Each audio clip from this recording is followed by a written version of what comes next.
Isang magandang araw sa ating lahat mga kabayan. Welcome and welcome back sa ating channel, The Opinionated Kabayan. Kamusta kayo? Sana ay nasa mabuti kayong kalagayan. Another day, another video opinion na naman tayo. Sa mga hindi pa nakasubscribe sa ating channel, ay mag-subscribe na kayo para lagi kayong updated sa ating mga video opinions here. For today's video, ay ating pag-usapan at bigyan ng opinyon ang pagsugod sa hospital kay Kibuloy dahil daw sa problema sa kanyang puso. Let's watch the news from PTV Philippines about this. Dinala si Pastor Kibuloy sa Philippine Heart Center base po sa utos ng korte. Ito ay matapos magreklamo ng chest discomfort kamakailan. Yan ang ulat ni Ryan Live. Ryan? Dayan, sumailalim na nga sa iba't ibang medical procedure si Pastor Apollo Kibuloy, kabilang yung 2D echo at yung stress test. At kasalukuyan siyang nananatili ngayon dyan sa Philippine Heart Center matapos nga siyang makaranas ng paninikip ng dibdib nitong nakaraang linggo. Ayon naman sa Philippine National Police, sa mga oras na to or ngayong araw Dayan, base sa nakuha nilang impormasyon, nananatili ng maayos ang kondisyon ni Pastor Kibuloy. Kinumpirma ng Philippine National Police o PNP na naka-medical furlough ngayon ang nakakulong na si Pastor Apollo Kibuloy. Ito matapos katigan ng Pasig RTC ang very urgent motion ng kampo ni Kibuloy matapos itong magreklamo ng chest discomfort nitong Nobyembre 7. Sabi ni PNP spokesperson Police Brigadier General Jean Fajardo, una munang sumailalim sa pagsusuri ng mga doktor mula sa PNP si Kibuloy.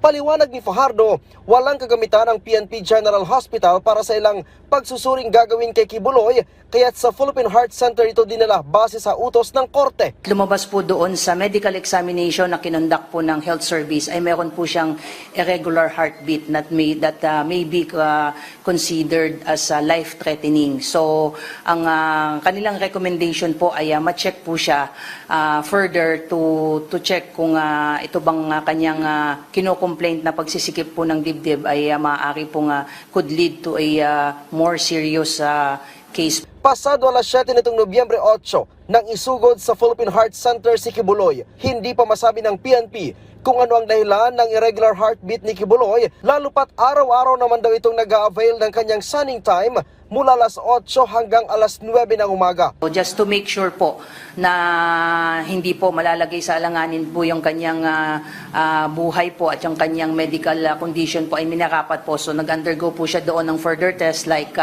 2D echo, stress test, blood chemistry, and other heart-related examination and assessments. Regular din daw itong dinadalaw ng kanyang sariling doktor sa loob ng PNP Custodial Center. We don't want to speculate kung ano po yung nag-trigger ng chest discomfort niya, but sabi nga natin na prudence dictates also na kailangan i-subject siya sa medical examination doon po sa isang ospital na eksperto sa mga ganito pong condition po. So let us wait po kung anong magiging resulta po nitong mga medical examination.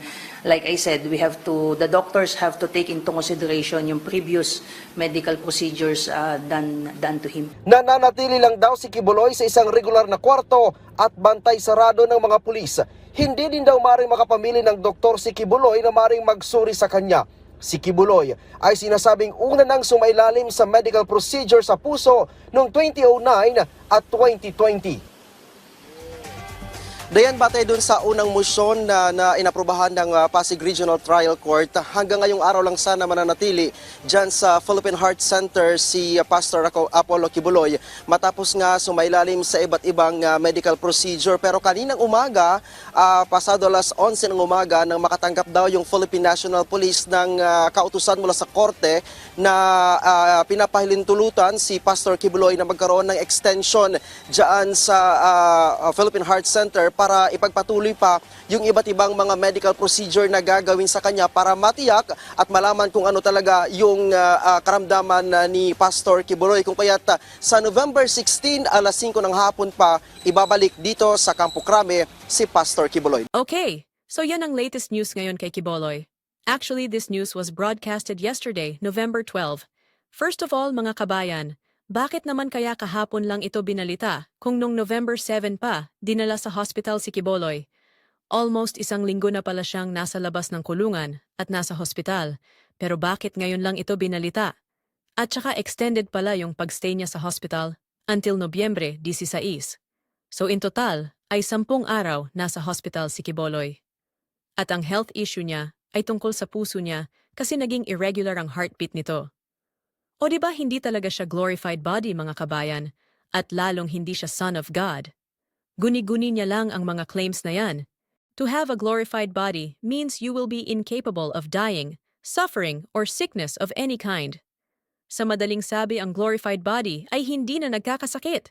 Tsaka ang glorified body, hindi yan dito sa lupa makakamit, kundi sa langit. Kaya talagang panay kalokohan lang ang mga claims na yan ni Quiboloy. Tsaka tingnan niyo mga kabayan, bakit na naman nakablurred ang mukha ni Quiboloy, katulad nung hinuli sila na nakablurred din? Bakit kaya? I don't really understand. Bakit kailangan blurred ang mukha niya? Hindi naman siya ang biktima, kundi siya ang nambibiktima. Nako naman. Anyways mga kabayan, naalala ko tuloy yung revelation ni Miss Arlene Stone before kung saan sinabi niyang meron na talagang sakit sa puso dati pa si Quiboloy.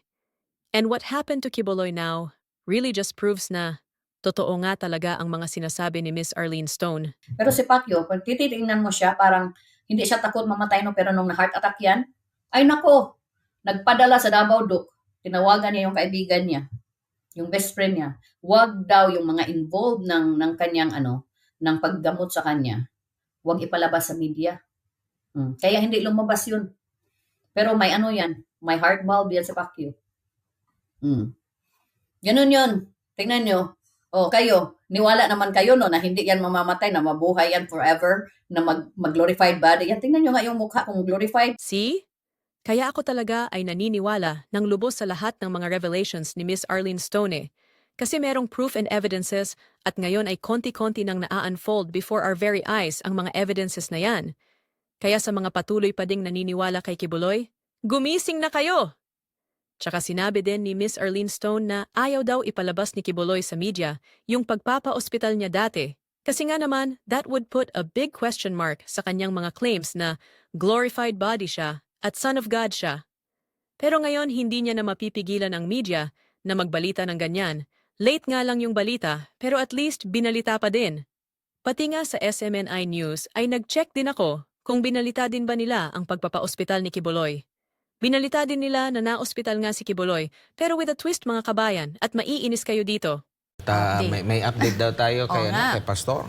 O nga, siguro no, narinig niyo po sa mga news kung yung tungkol po sa kalagayan ni Pastor. Meron pong pinadala po si Pastor na official statement at babasahin ko po sa ngalan po ni Pastor Apollo C. Quiboloy. So this is to inform the public of Pastor Apollo C. Quiboloy's hospital furlough petition by his lawyers that was granted by Judge Reynelda Estacio Montesa of Pasig RTC Branch 159, that it is just an annual executive check-up, which he has been doing all these past years.